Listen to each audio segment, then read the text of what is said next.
ಗಂಡನ ಮನೆಗೆ ಹೋಗುವ ದಿನ. ಮಗಳೇ ಪ್ರೇಮ, ಏನು ಮಾಡುತ್ತಿದ್ದೀಯಮ್ಮ?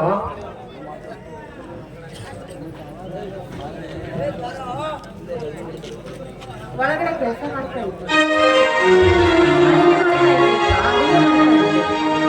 ಅಡುಗೆ ಮಾಡ್ತಾ ಇದ್ದೀನಮ್ಮ. ಅಡುಗೆ ಮಾಡುವುದು ಇದು ನಮ್ಮ ಮನೆಯಲ್ಲಿ ಕೊನೆಯ ದಿನವಮ್ಮ, ಕೊನೆಯ ದಿನ. ಮಗಳೇ, ನೀವು ಹೇಳಿದಂತೆ ನನ್ನ ಗಂಡನ ಮನೆಯಲ್ಲಿ ನಿಮ್ಮ ಮಾತಿನ ಪ್ರಕಾರವೇ ನಡೆದುಕೊಳ್ತೀವಿ.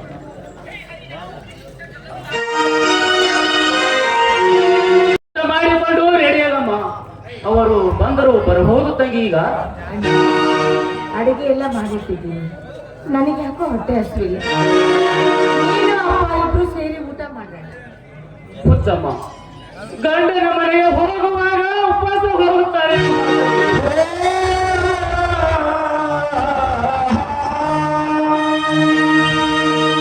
ಸ್ವಲ್ಪ ಆದರೂ ಊಟ ಮಾಡು ತಂಗಿ.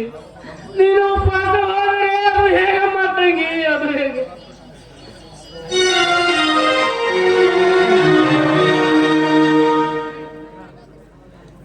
ರವಿ, ಬನ್ನಿ ಮಾತೇಶ, ಕುಳಿತುಕೊಳ್ಳಿ. ಮನೆಯಲ್ಲಿ ಬಹಳಷ್ಟು ಕೆಲಸಗಳಿವೆ. ಆದಷ್ಟು ಬೇಗ ನಿಮ್ಮ ತಂಗಿಯನ್ನು ಕಳಿಸಿಕೊಡಿ. ಆಯ್ತು ಮಾತೇಶ, ನೀವು ಹೇಳಿದಂತೆ ನನ್ನ ತಂಗಿಯನ್ನು ಕಳಿಸಿಕೊಡುತ್ತೇನೆ ಮಾತೇಶ. ಆಗಲಿ, ನಾನು ಮುಂದೆ ಹೋಗಿ ಟಿಕೆಟ್ ಅನ್ನು ತೆಗೆದುಕೊಳ್ಳುತ್ತೇನೆ. ಆದಷ್ಟು ಬೇಗ ನಿಮ್ಮ ತಂಗಿಯನ್ನು ಸ್ಟೇಷನ್ಗೆ ಕರೆದುಕೊಂಡು ಬನ್ನಿ. ಆಯ್ತು ತಂಗಿ, ನಿನ್ನ ಗಂಡ ಬಹಳ ಅವಸರದಲ್ಲಿದ್ದಾರಮ್ಮ. ನೀನು ಬೇಗನೆ ಊಟ ಮಾಡಿಕೊಂಡು ರೆಡಿ ಆಗಮ್ಮ ತಂಗಿ. ಅಣ್ಣ, ನನಗೆ ಊಟ ಬೇಡಣ್ಣ. ಬಿಸಿ ಬಿಸಿಯಾಗಿ ಅಡಿಗೆ ಮಾಡಿಟ್ಟಿದ್ದೀನಿ. ನೀನು ಅಪ್ಪ ಇಬ್ರು ಸೇರಿ ಊಟ ಮಾಡಿ. ತಂಗಿ, ನಿನ್ನ ಕೈಯಿಂದ ಮಾಡಿದರೆ ಊಟ ಮಾಡುವುದು ಎಂದು ಕೊನೆಯ ದಿನ ನೋಡಮ್ಮ, ಕೊನೆಯ ದಿನ ತಂಗಿ.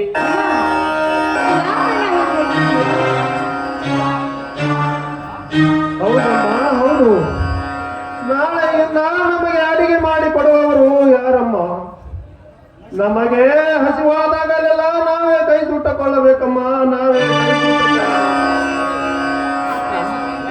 ಅದಕ್ಕೆ ಅವತ್ತೇ ನಾನು ನಿಮಗೆ ಹೇಳಿದೆ, ಮೊದಲು ಅಣ್ಣನ ಮದುವೆ ಮಾಡಿ ಅವನಿಗೊಂದು ಕೆಲಸ ಅವನ ಮದುವೆ ಆಗಿ ಅಂತ ಅತ್ತಿಗೆ ಮನೆಗೆ ಬಂದ ಮೇಲೆ ನಾನು ಮದುವೆ ಮಾಡ್ಕೊಳ್ತೀನಿ. ನೀವು ನನ್ನ ಮಾತು ಕೇಳಲಿಲ್ಲ. ಈಗ ಬಿಟ್ಟು ಹೋಗೋದಕ್ಕೆ ನನ್ನ ಮನಸ್ಸು ಎಷ್ಟು ನೋಯ್ತಾ ಇದೆ ಗೊತ್ತಾ ತಂಗಿ? ಮನಸ್ಸು ಮರಗಿದರು ಮಾಡಿಕೊಂಡಿರುವ ಗಂಡನ ಮನೆಗೆ ಹೋಗಲೇಬೇಕು.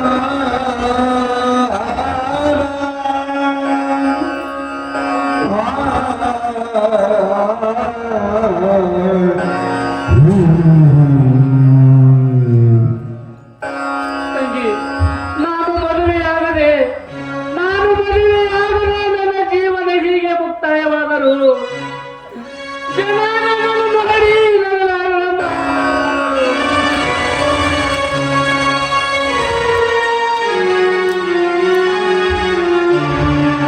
ತಂಗಿ, ಹೆಣ್ಣಿನ ಜೀವನ ಹಾಗಲ್ಲಮ್ಮ.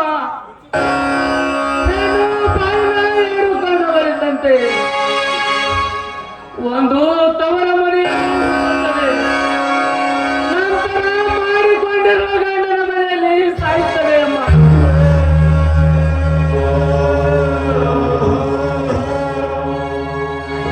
ತಂಗಿ, ಹುಟ್ಟಿದಂತಹ ಈ ಜಗತ್ತಿನಲ್ಲಿ ನೀನು ಹೆಣ್ಣು ಯಾವ ಕೆಟ್ಟ ಹೆಸರು ತರಲಾರದೆ ಪಾವನವಾಗದೆ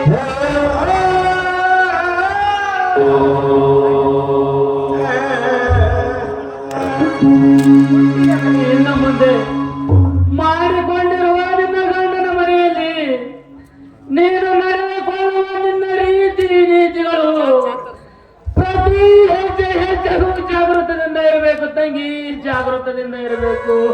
ಅಣ್ಣ, ಕೊಟ್ಟ ಮನೆಗೂ ಹುಟ್ಟಿದ ಮನೆಗೂ ಕೀರ್ತಿ ತರುವಂತ ಹೆಣ್ಣಾಗಿ ಬಾಳುತ್ತೀನಿ ಅಂತ ನಾನು ಮಾತು ಕೊಡ್ತೀನಣ್ಣ. ನಿನ್ನ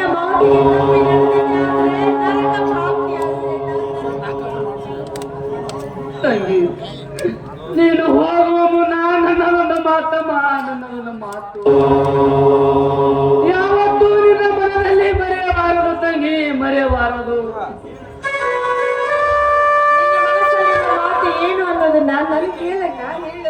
ನೋಡು ತಂಗಿ, ನೀನು ಮಾಂಗಲ್ಯ ಹೊತ್ತು ಮುತ್ತೈದೆಯಾಗಿ ಇಂದು ನೀನು ಗಂಡನ ಮನೆಗೆ ಹೊರಟಿರುವಿ.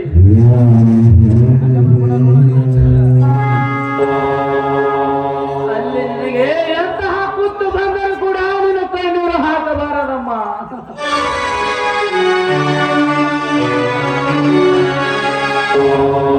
ಎಂತಹ ಕಷ್ಟ ನಷ್ಟಗಳು ಬಂದರೂ ಕೂಡ ಯಾರ ಬಾಯಲ್ಲಿಯೂ ಕಳ್ಳಾಗದೆ ಎಲ್ಲರ ಬಾಯಲ್ಲಿ ಬೆಲ್ಲಾಗಿ ಬಾಳಬೇಕು ತಂಗಿ, ಬೆಲ್ಲಾಗಿ ಬಾಳಬೇಕು.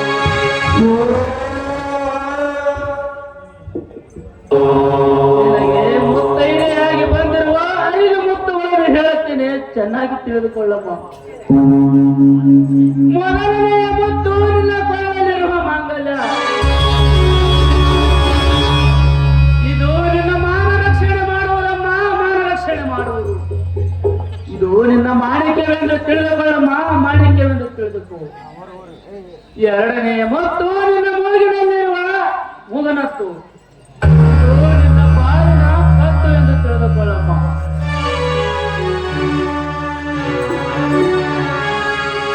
ಮೂರನೇ ಮುತ್ತು ನಿನ್ನ ಹಣೆ ಮೇಲಿನ ಕುಂಕುಮ.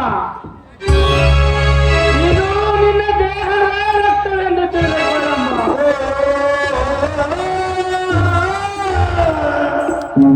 ನಾಲ್ಕನೇ ಮುತ್ತು ನಿನ್ನ ಕಾಲಲ್ಲಿರುವ ಕಾಲುಂಗುರ.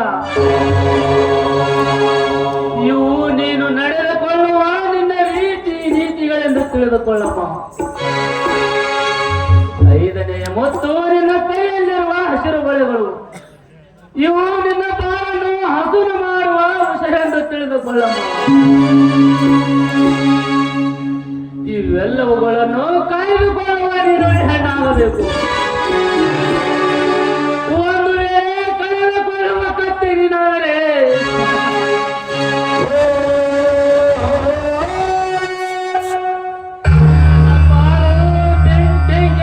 ಬೆಣ್ಣೆ ಅಂತಾಗುವುದಮ್ಮ, ಬೆಣ್ಣೆ ಅಂತಾಗುವುದು.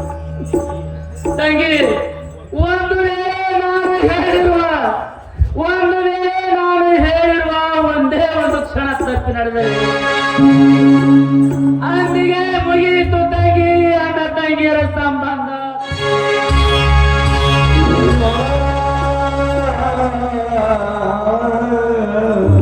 ಅಣ್ಣ, ನಿನ್ನ ಮಾತಿಗೆ ಯಾವತ್ತೂ ನಾನು ತಪ್ಪಿ ನಡೆಯೋದಿಲ್ಲ.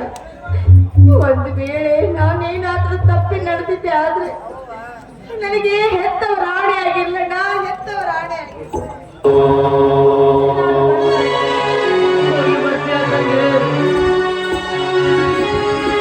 ಜೀವನಮ್ಮ ನನ್ನ ಬಾಳಲಿನಮ್ಮ, ನಾನು ನಿನ್ನ ಕಾವಲಿಯಮ್ಮ.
ನಾನು ನಿನಗೆ ಸ್ಟೇಷನ್ವರೆಗೆ ಬಿಟ್ಟು ಬರುತ್ತೇನಮ್ಮ. ನಡೆ ತಂಗಿ ಹೋಗೋಣ. ಹಾಗೆ ಬಾರ.